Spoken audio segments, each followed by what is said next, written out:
estoy aquí para responder la opinión pública, ni la opinión vuestra, ni la opinión de la gente. Mi trabajo no es decir que estoy en contra de lo que opináis. Pierdo, tenéis razón. Me quedo con el gano, pues la tengo yo.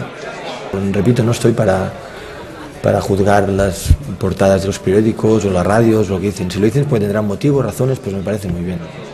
Es vuestra parte del trabajo, que nos juzguéis en las cosas buenas, las cosas malas. A mí no me vais a convencer. Yo creo mucho en este equipo y crearé hasta el final, porque yo les veo cada día entrenar y les veo cada día hacer cosas que ustedes no ven.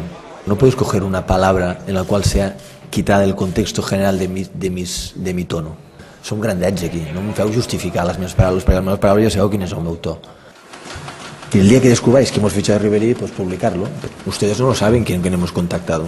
Ustedes no saben cómo van las negociaciones. Lo sé yo, lo sabe Chiqui.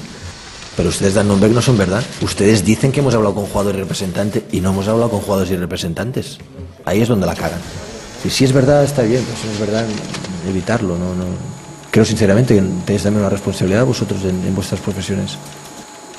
Todo lo que sube baja, todo lo que baja sube. Y no seáis malos.